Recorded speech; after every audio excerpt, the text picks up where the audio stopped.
Welcome to our deep dive. And today we're going to be looking at a really interesting area. Yeah. Kind of tricky sometimes, the whole connection between autism spectrum disorder, Okay. ASD, and obsessive compulsive disorder, OCD. Right. Looking at the articles you sent over, Uh, I can tell you've already done a lot of research on this. absolutely. Kudos to you for that. Thank you. We're going to try to break down these sources for you, pull out the need-to-know nuggets, Yeah, and hopefully along the way we'll both learn something new. for sure. I think that's a great way to put it. Okay. You've definitely chosen a complex topic here. Mhm. Um, you're looking for a nuanced understanding, which is really important Yeah. because while ASD and OCD might seem similar, on the surface, Right, like with the repetitive behaviors. exactly, Yeah. those repetitive behaviors, but understanding the differences between those two is so crucial. Mm-hmm. Because different diagnoses mean different support needs, different treatments. Hmm. It all starts with getting that foundation right. Exactly. So to build that solid foundation, let's just make sure we're on the same page with the basics. Okay. How would you say these articles describe the core features of ASD and OCD? Great starting point. The materials describe autism spectrum disorder as being characterized by consistent challenges with social communication. Okay. This can manifest in different ways, but it often involves difficulty understanding social cues, navigating conversations, or expressing oneself effectively. Mm-hmm. And alongside those social communication differences, we see restricted and repetitive patterns of behavior, interests, or activities. So it's not just about like struggling in social situations. Yeah. It's also about having these intense interests or even doing things over and over. Exactly. And those repetitive actions are often connected to a need for predictability and routine. Okay. Imagine the anxiety of navigating a world that feels chaotic and unpredictable. Hmm. For someone with ASD, those routines and rituals offer a sense of control and stability. That makes a lot of sense. Yeah, it's about like creating a sense of safety in a Right. world that feels really overwhelming. Yeah. So how does that compare to OCD? How's that defined in the sources? Now, with obsessive compulsive disorder, the key defining features are those intrusive thoughts, Yeah. the obsessions, and the repetitive behaviors, compulsions that aim to reduce anxiety caused by those thoughts. Okay, so both conditions can involve those repetitive behaviors. Right. And I'm guessing that's where people get confused. Exactly. How do we tell the difference if someone's engaging in repetitive actions? How do we know if it's related to ASD or OCD? You've hit the nail on the head. That's where it gets tricky. Yeah. And why delving deeper is so crucial. For example, one article you provided talks about hand flapping. Okay. In someone with ASD, it might be a form of sensory self-regulation or a way to express excitement or even frustration. So it's not about trying to prevent something bad from happening. Right. It's more about managing their sensory input or expressing themselves. Exactly. Right. Whereas for someone with OCD, that hand flapping might be a compulsion driven by a fear of contamination. Oh, okay. They might feel compelled to flap their hands repeatedly to try and shake off germs or bad luck. So even if the outward behavior look similar, Yeah, the underlying motivation is totally different. completely. It's about understanding the why behind the action. Precisely. Yeah. With ASD, those repetitive behaviors are often tied to sensory needs, a desire for comfort, or that need for predictability we talked about earlier. Right. But in OCD, it's all about reducing anxiety or trying to prevent a perceived negative outcome. This is so helpful. It's like peeling back the layers to see the real difference. It is. And speaking of layers, our sources also mention something called masking. Yes. Can you explain what that is and how it kind of fits into all of this? Masking is a phenomenon where autistic individuals intentionally suppress or camouflage their autistic traits to try to fit in socially. So they're trying to appear neurotypical, Exactly. even though it goes against their natural way of being. Exactly. Imagine the effort it takes to constantly monitor and adjust your behavior to meet social expectations. Wow. And that constant effort to mask can be incredibly stressful. I bet that sounds exhausting. It is. Does masking tie back into ASD and OCD in some way? It absolutely can. Yeah. The pressure to mask can lead to increased anxiety and a heightened need for control, Okay. which can manifest in very rigid routines or a fear of making mistakes, behaviors that can resemble OCD.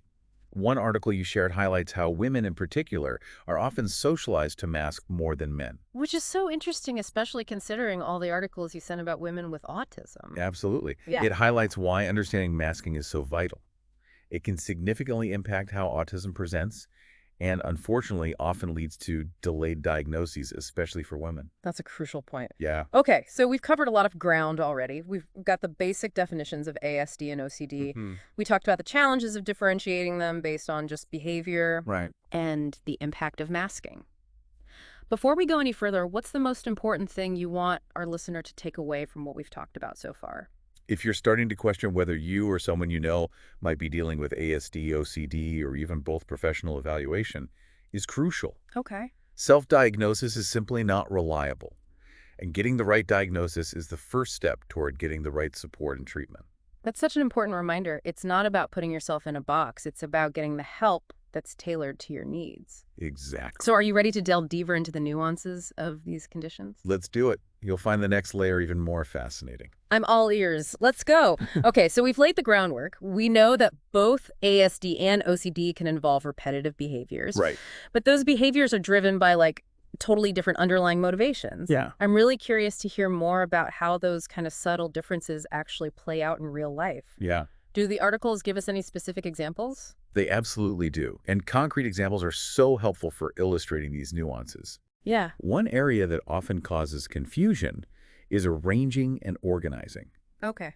With ASD, a person might have a strong need to arrange their belongings in a very specific way. Mm-hmm. Toys always lined up perfectly close, meticulously ordered by color. Okay. And this isn't about superstition or a fear of something bad happening if things are out of place. Right. It's about creating a sense of order and predictability, Okay. a way to regulate their sensory input and feel more at ease in their environment. So it's not driven by anxiety in the same way that it might be for someone with OCD. Exactly. With OCD, that arranging and organizing often takes on a compulsive quality. Okay. It's fueled by intrusive thoughts, for instance. The thought that something terrible will happen if their books aren't alphabetized or their clothes aren't hung facing the same direction. Wow. And this can lead to incredibly time-consuming rituals as they try to alleviate the anxiety caused by those intrusive thoughts. That really highlights the difference in the why behind those seemingly similar behaviors. It's a great example of how two people might do the same action, but for entirely different reasons. Right. Our sources also mention rituals and routines as another area where ASD and OCD can overlap. Mm-hmm. Can you tell us a little more about that? Absolutely. Think about a child with ASD who insists on having the same breakfast every morning or following a specific bedtime routine. Yeah. These routines aren't just preferences. Mm-hmm. They're deeply ingrained needs. Okay. They provide a sense of structure and predictability in a world that can feel chaotic and overwhelming. It's about creating that sense of safety and control, especially when so much of the world feels beyond their control. Precisely. Yeah. But in OCD, those rituals are often driven by a need to neutralize those intrusive thoughts and prevent feared outcomes. Okay. For example, someone might have a ritual of checking the stove multiple times before leaving the house because they're consumed by the fear of accidentally starting a fire. Oh, wow. Or they might have elaborate hand-washing rituals fueled by a fear of contamination. So in OCD, those rituals are less about comfort and predictability and more about managing intense anxiety and fear. Exactly. Hmm. And understanding these subtle but crucial distinctions is paramount when it comes to ensuring that individuals receive the right support and treatment. Speaking of support, our sources really emphasize the importance of professional help. Yes. This isn't something you can just figure out on your own, right? Absolutely not. Self-diagnosis can be very misleading, Right. and it's essential to have a comprehensive evaluation by a qualified professional. Okay. They can assess the individual's specific symptoms, taking into account their developmental history, family history, and current presentation Mm-hmm. to determine whether those behaviors are stemming from ASD-OCD or potentially a combination of both. You mentioned the possibility of having both conditions, so it's not always an either-or situation. You Oh. can actually have both ASD and OCD at the same time. That's right. Yeah. Co-occurrence, as it's called, Yeah. is more common than many people realize. Oh. And when someone has both conditions, it can create additional complexities in terms of diagnosis and treatment. That makes sense. I imagine it can be really challenging to tease apart those symptoms Yeah. and understand which behaviors are driven by which condition.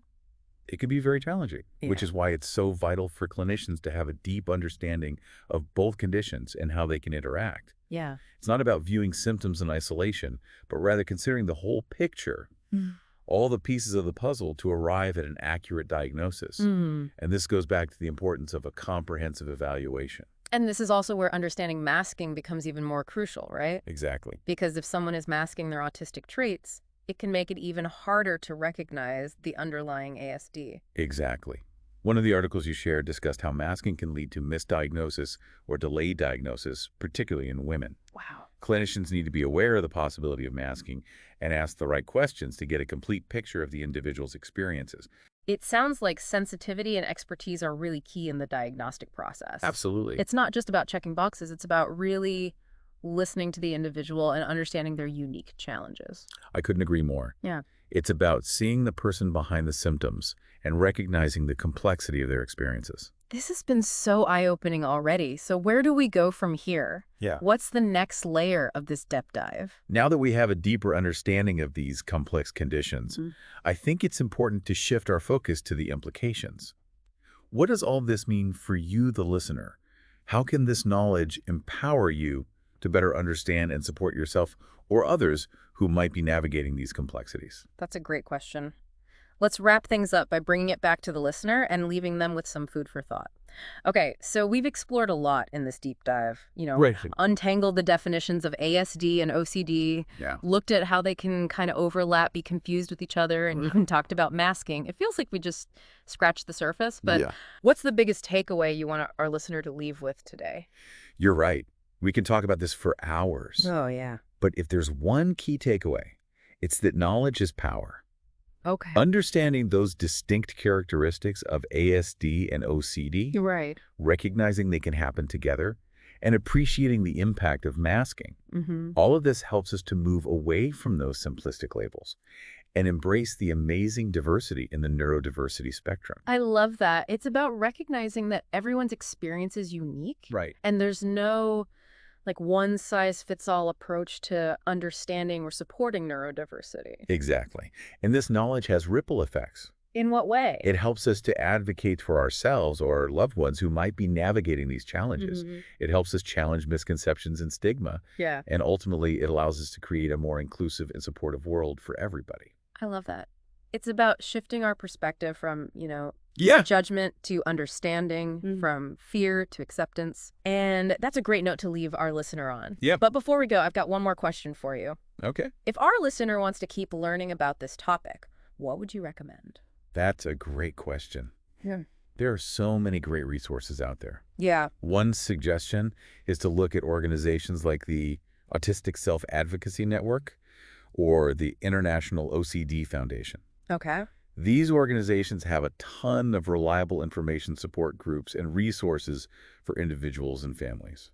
And I'd also say check out personal narratives from people with autism and OCD. Absolutely. Learn from those lived experiences. Mhm. They can help us connect on a deeper level and challenge our own assumptions. I wholeheartedly agree. Personal narratives are so powerful for building empathy and understanding. Yeah. They remind us that behind those diagnoses are real people Right. with diverse stories, strengths, and challenges. This has been such an insightful conversation. It has. Thank you so much for joining me on this deep dive. It was my pleasure. And to our listener, thank you for tuning in. Keep asking questions, keep seeking knowledge, Yeah. and keep embracing how beautifully complex the human experience is. Yeah. Until next time, keep those aha moments coming.